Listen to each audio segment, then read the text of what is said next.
Saudara-saudari yang dikasihi Tuhan, sudah cukup lama ya kita tidak berjumpa, dan baru saat ini saya ingin berbagi permenungan berkaitan dengan Hari Raya Santa Perawan Maria diangkat ke surga. Selamat hari Minggu untuk Bapak dan Ibu, saudara sekalian, teman-teman muda, anak-anak yang terkasih dimanapun berada. Salam sehat dan Tuhan memberkati kita semua. Kita bersyukur bahwa hari ini kita boleh merayakan sukacita di tengah situasi pandemi yang saat ini masih kita alami. Namun tidak mengurangi pengharapan kita akan kasih dan kebaikan Tuhan yang senantiasa menyertai kita. Hari ini, Hari Raya Santa Perawan Maria diangkat ke surga, dan penghormatan kepada Santa Perawan Maria yang diangkat ke surga itu sudah ditemukan dalam liturgi sejak abad ke-6 di timur dan sejak abad ke-7 di barat. Nah, di Yerusalem, di Konstantinopel dan Roma biasa diadakan perarakan untuk menghormati Santa Perawan Maria. Namun sekarang karena masa pandemi, jadi ya tentu suasananya berbeda. Dan boleh kita belajar dan mengingat kembali ajaran ini. Di Perancis, perarakan diadakan pada 15 Agustus sesudah Vesper untuk memperingati penyerahan negara Perancis kepada Santa Perawan Maria oleh Raja Louis ke-13 pada tahun 1638. Dan pada 1 November 1950, Pius ke-12 menetapkan dogma Maria diangkat ke surga.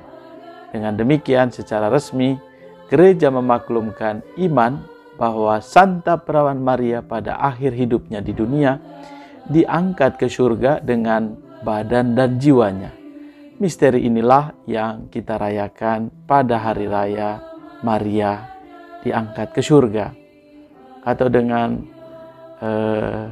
di dalam ajaran Konsili Vatikan kedua, di dalam Lumen Gentium artikel 59 dikatakan, akhirnya perawan tak bernoda yang tidak pernah terkena oleh segala cemar dosa asal sesudah menyelesaikan perjalanan hidupnya di dunia telah diangkat melalui kemuliaan di surga beserta badan dan jiwanya.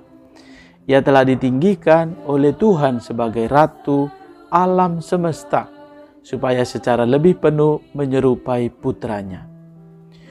Tuhan di atas segala Tuhan yang telah mengalahkan dosa dan maut.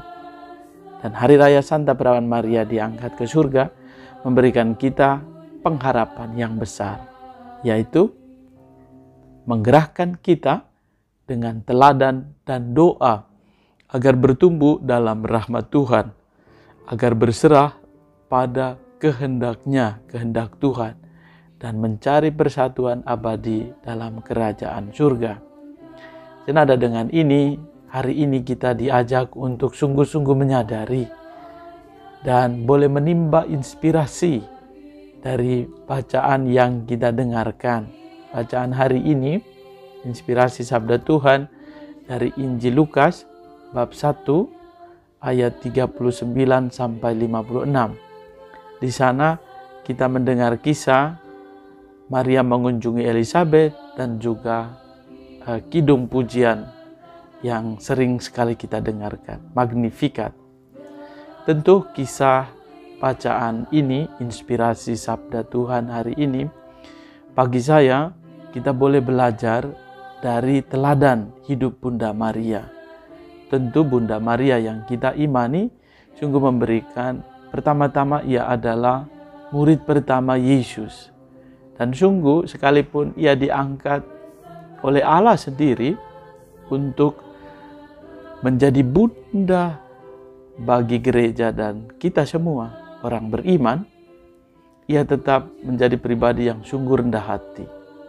Dan ini mengajarkan kepada kita semua, kepada saya khususnya, bahwa kita boleh semakin rendah hati dalam situasi apapun. Dan mengajak kita, dan yang kedua adalah Magnificat, ungkapan syukur atas kasih dan kebaikan Tuhan yang tiada henti. Tak berakhir kasih setia Tuhan. Dan kita pun, saya pun boleh bersyukur bahwa dengan pujian, dengan Magnificat, boleh menyadari akan kebaikan Tuhan itu. Sungguh, Maria pun memuliakan Tuhan. Jiwaku memuliakan Tuhan dan hatiku bergembira karena Allah Juru Selamatku, sebab Ia telah memperhatikan kerendahan hamba-Nya.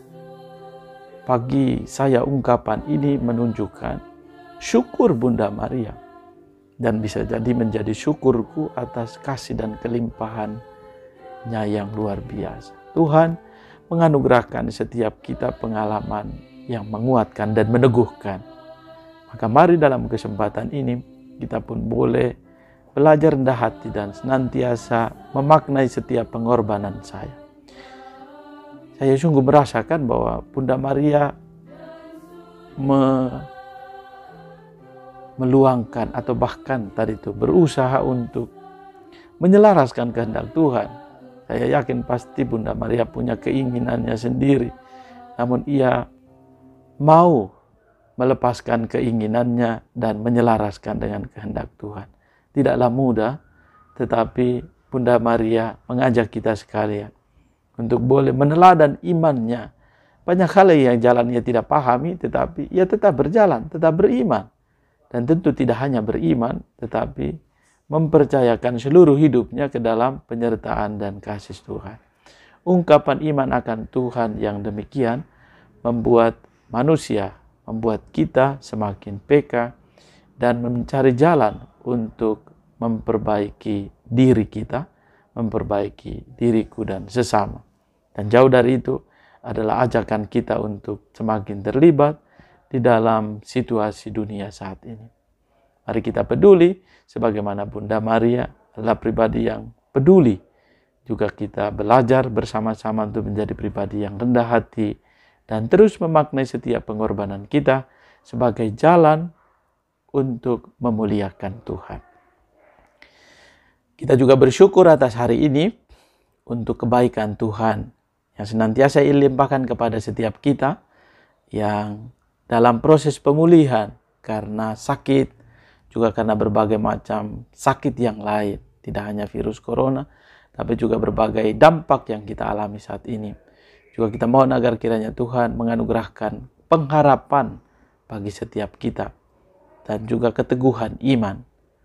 Dan jauh dari itu, kita juga berdoa untuk mereka yang merayakan hari ulang tahun kelahiran pada hari ini dan ulang tahun perkawinan.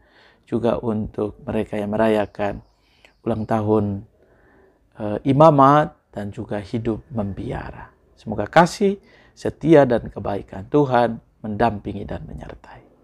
Tuhan menganugerahkan berkat bagimu, keluarga, dan komunitas dalam nama Bapa, Putra, dan Roh Kudus.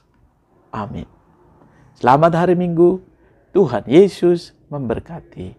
Bunda Maria mendoakan kita.